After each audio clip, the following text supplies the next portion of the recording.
Tholu Bommalata, or the art of leather puppetry, is a folk tradition in which large and colorful puppets are created. Hi, I am Vidya. Welcome to my channel where we explore the various aspects of Indian folk and traditional paintings. In this video, I am showing how I create the character of Rama based on Tholu Bommalata style. The most important attributes of this character are the blue skin and the bow he carries. Tholu Bommalata is a unique form of puppetry where beautifully handcrafted leather puppets are projected onto a screen to create a shadow of characters with a narrative of mythology and folklores through a blend of music and storytelling. In my previous video, I have described the history and general techniques of the Tholu Bommalata. In this video, let us look at the art of creating the puppet in detail. The creation of the puppets is a laborious and time-consuming process. From procuring the skin of an animal to finishing the puppet, it takes about 30 to 40 days. Earlier, deer skin was used to make these puppets, but now only goat skin is used. The skin is washed in warm water and soaked overnight, cleaned and shaved. Then the leather is beaten to make it flat and smooth. It is stretched tightly and sun-dried to make it translucent. They are then cut into the desired outline shapes of the character. The details of the character is then drawn using homemade black ink.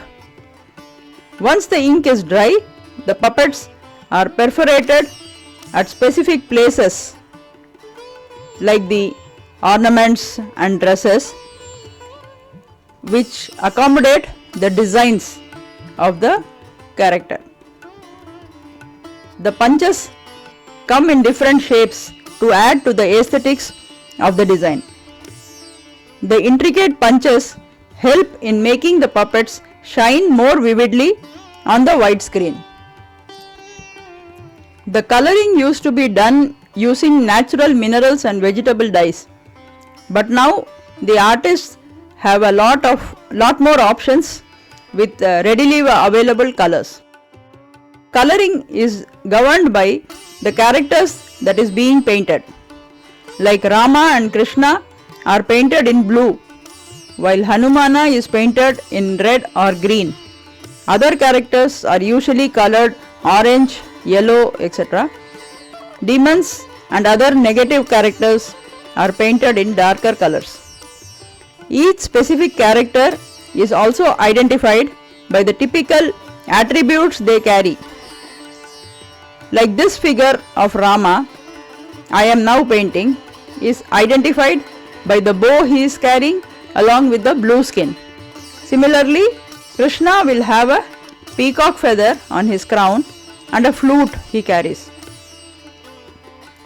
All characters are in profile or side view except Ravana, who has 10 heads. The main central head is painted straight face with all other heads in profile view.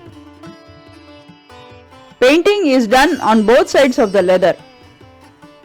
Once all the coloring is done, the various parts of the puppet are assembled using strings. The head and body are tied to a bamboo stick to make it stiff and move more easily. Two more smaller sticks are tied to the hands to make them move separately. This way, the whole puppet comes to life.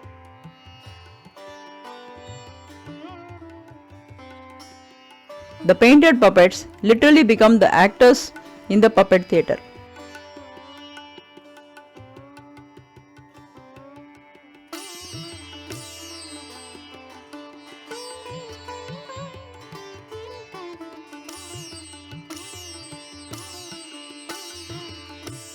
In order to perform a whole show, the artisans require entire range of puppets like animals, devotees, gods, demons.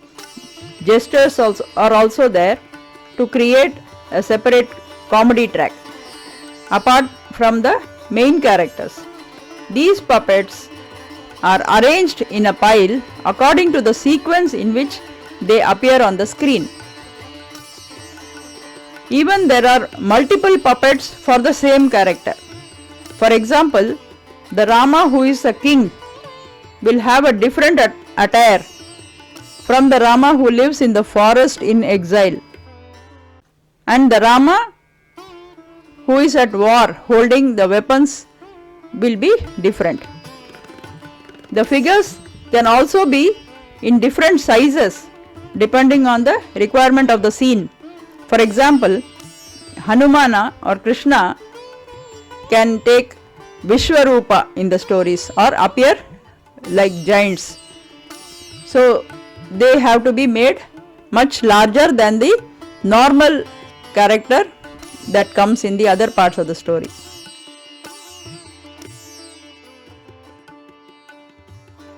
These puppets are then displayed behind a white screen using lamps to manipulate the size and position of the puppets by moving them closer or further away from light.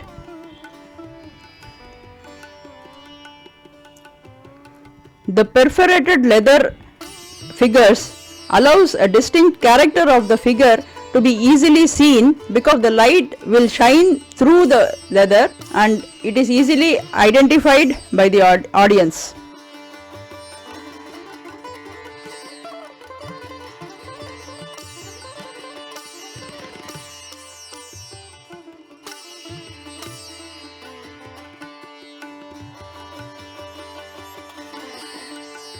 After all these efforts in creating the puppets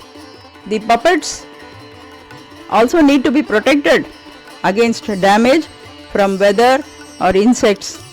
Moreover, the troupe travels from village to village, from place to place in different conditions of the weather.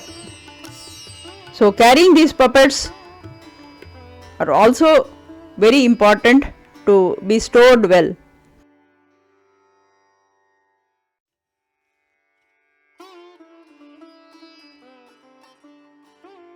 Apart from all these difficulties, the artisans also faced the biggest challenge that came from the films and television media.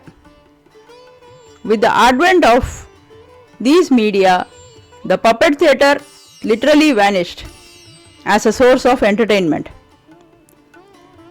However, the puppets have now become a symbol of artistic souvenirs or wall hangings or home decors.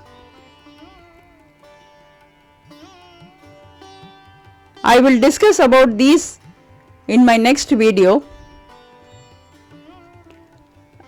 For the history and other aspects of Tholu Bommalata, please do watch my previous video on the same subject.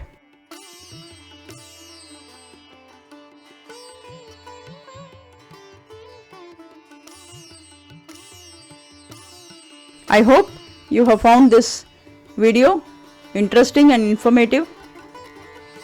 Please do like, share and subscribe to my channel.